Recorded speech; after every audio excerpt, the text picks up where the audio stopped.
something tells me this one's going to be a bit controversial. I feel like this is one of those love or hate episodes. And we're talking, of course, about Doctor Who Season Episode 2, Lux.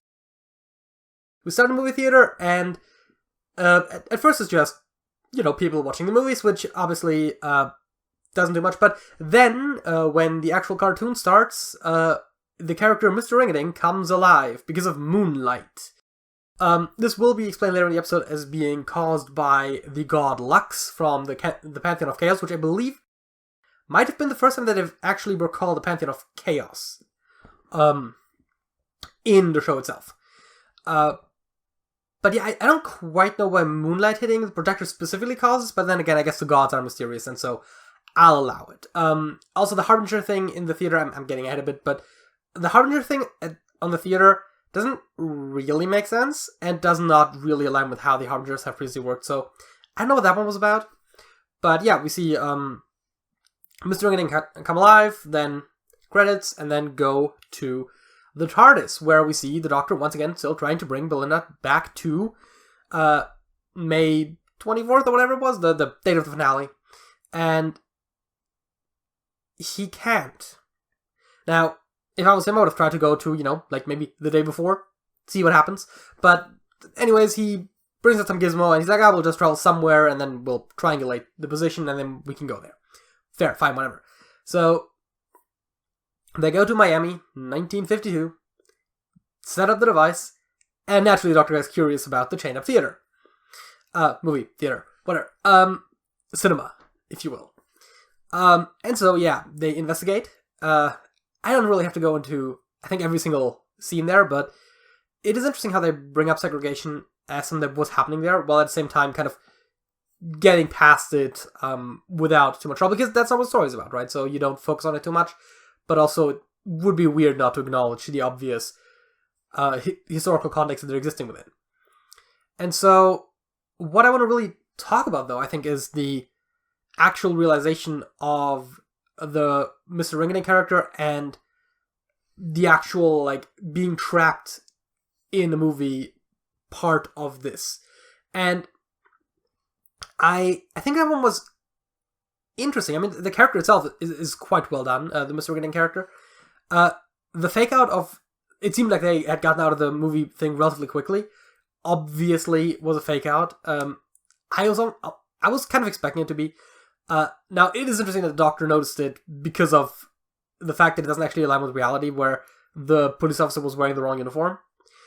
I also think that the idea that they could go back to their original forms, and it was a little bit earlier, but when they could get back to their original forms by being more three-dimensional characters, which actually does play into something that Mr. Ringading said earlier, where he said that, what did you expect, a backstory? I'm a two-dimensional character.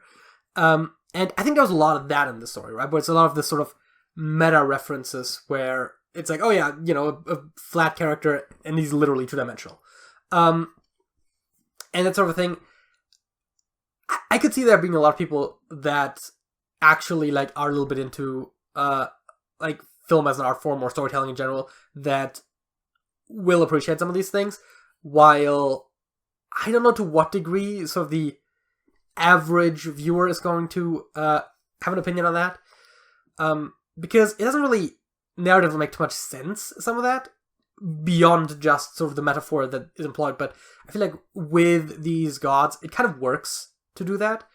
And then, of course, the big moment I think that's going to be probably the most divisive, when they leave the show and they encounter Doctor Who fans sitting on the couch watching this very episode.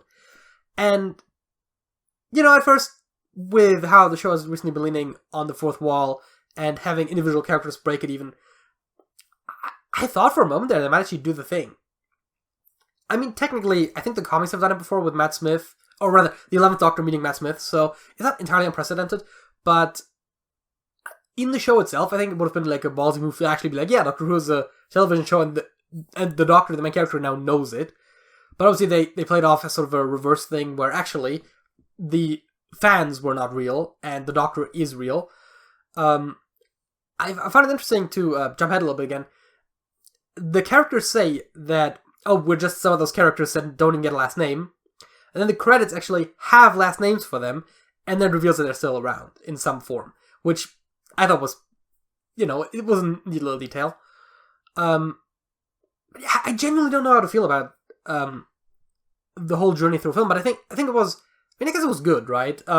It was different, and I don't think it, because it never actually firmly said that Doctor Who is a TV show, I think it probably gets away with it, right? It's different, and it doesn't break anything. So, I think it's good. The one thing that I do have a bit of a problem with is they were setting up the thing about how film burns, and that did become relevant, but the Doctor was also like, oh, I'm a Lord of Time, I know what time it is, and it's daytime, and that doesn't, he says that to Belinda, and she's like, oh, it's daytime, when she walks out. And then she lights the film on fire, which seems to have nothing to do with the time of day. I mean, it becomes relevant to the actual resolution. But I don't see how him saying it to her was really relevant at that point. It just didn't make too much sense.